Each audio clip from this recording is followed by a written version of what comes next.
This is what happens when your boyfriend gives you a bracelet and dumps you to be with your best friend. Have fun with her, Ryan. Yeah, Ryan's been real quiet since this came out. If you've been heavily feeling the meat sweats since we last talked last week, have no fear. Queen Cinnamon Roll is here. My absolute favorite story since our last chat was Sharon Osbourne wanting a refund on the $900,000 she gave Black Lives Matter.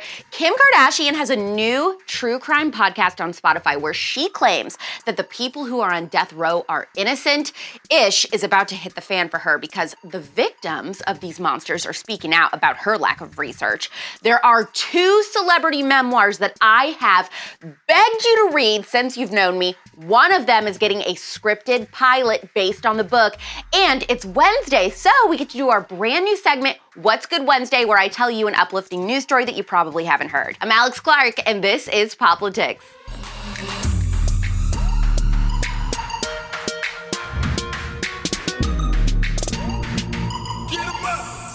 Sharon Osbourne says she now wants the $900K she donated to Black Lives Matter back after the organization has been plagued with missing funds and sketchy behavior. Said that Black Lives Matter is a scam. Oh, well, we gave $900,000 to that, and I'd like my money back. Yeah.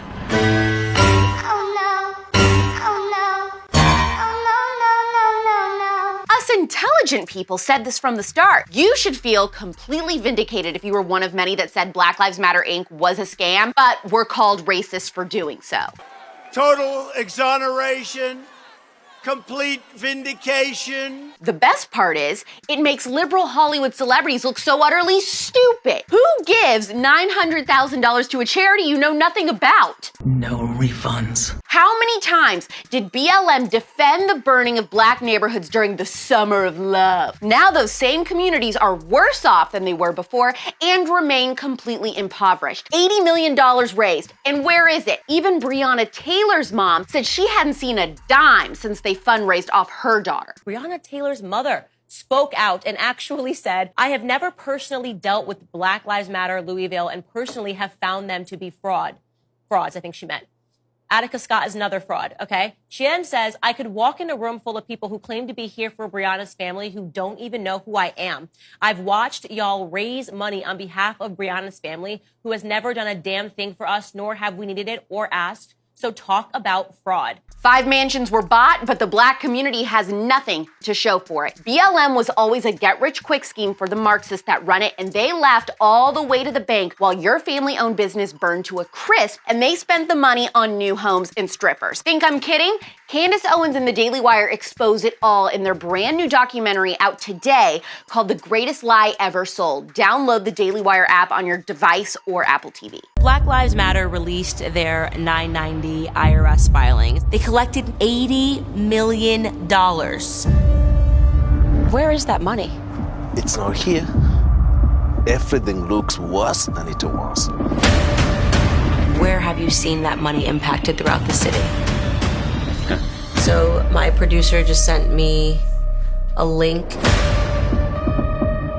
It is just shocking to me because of how much money was raised to think that where he lived, the bills weren't being covered.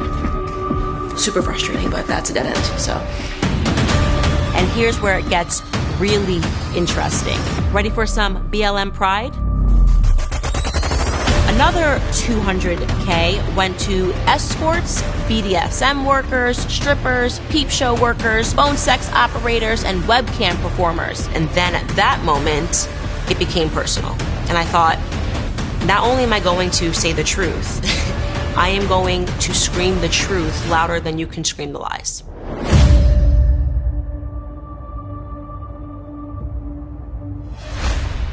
Kim Kardashian has worked hard to position herself as the face of the prison reform movement. But does she even take a hard look into the death row people she claims are innocent? No.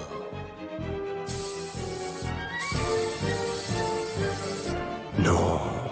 Kim just signed a deal with Spotify to launch a brand new true crime podcast called The System, where she examines cases of what she believes are wrongful convictions. The case of Kevin Keith is deeply twisted and incredibly heartbreaking from all sides. An Ohio man has been sentenced to death. It sounds straightforward at first. 3 counts of murder for allegedly killing 3 members of the Chapman family. But the deeper we go, the more the reported events are called into question. State defense attorneys say new evidence clears him. Did you do this? I could never commit a crime like this. Never. There's so many twists and turns in your case and so many things that just make no sense. Here's the thing. The surviving victims of Kevin Keith told the Daily Mail that no one from Kim's podcast team ever even contacted them to get their side of the story and insist that Kevin Keith is guilty of murder because they saw him do it. Uh-oh.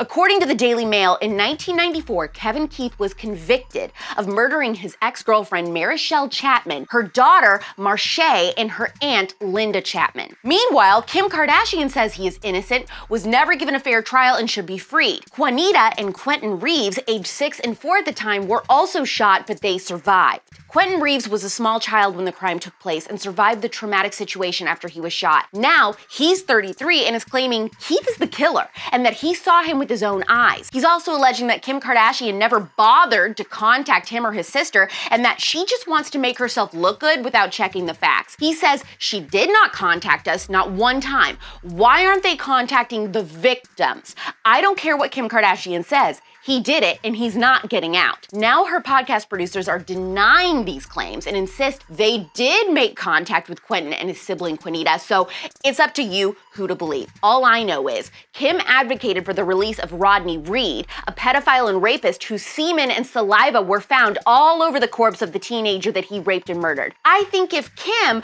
really believes these men are innocent, she should leave her kids in their care and prove it. So it doesn't make sense. The 2 celebrity memoirs I have told you over and over again.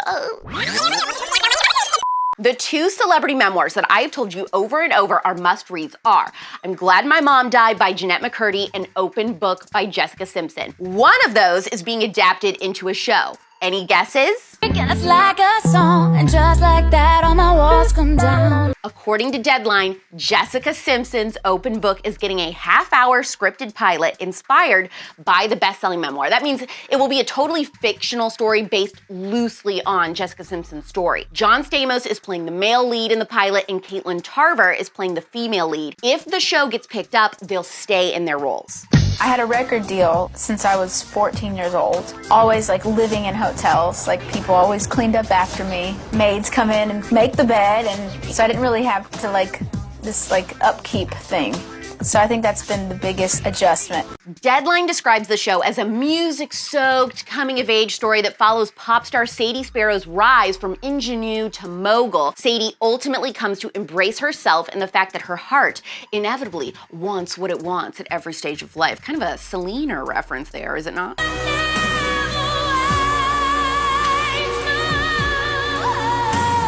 Gosh, I hope this show gets picked up and it's actually good. Don't wait till the last minute to read this like you did with Dope Sick Chop Chop. Yo, you about done? Tick-tock, mother. Okay, ready for the most cinnamony story of the day? Let's see what's good with What's Good Wednesday.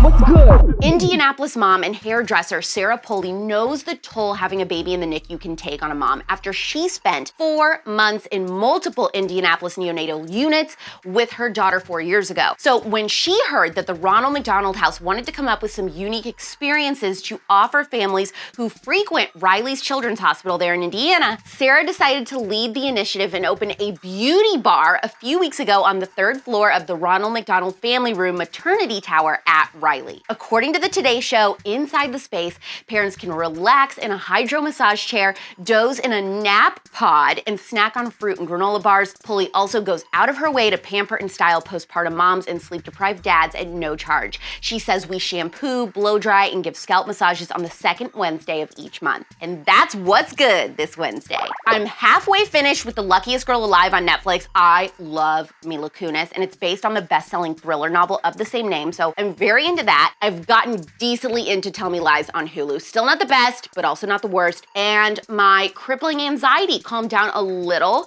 during our few days off, but it's not gone completely. And it was so unexpected and very sweet. Thank you very much to those of you who were like sending me DMs saying, oh, I'm praying for you and I hope your anxiety goes away. Like, I go through the same thing. So that was very, very unexpected. If you live in the Phoenix area, by the way, this is huge. Don't exit out of here. Next Wednesday, the 19th, I am hosting a true crime night at ASU at 7 p.m.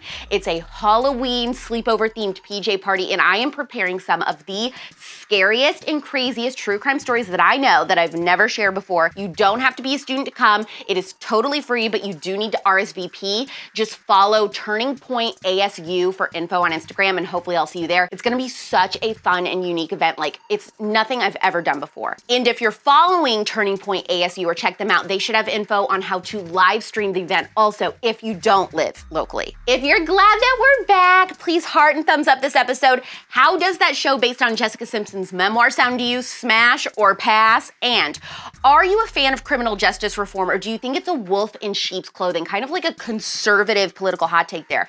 You absolutely must DM this episode to your childhood friend or your sister that reminds you of that opening video, and always tap the save button. It looks like a little page icon. That helps a lot. We're back tomorrow at 4 p.m. Eastern, 1 p.m. Pacific. It's pop culture without the propaganda every single day. I'm AlexClark, and this is POPlitics.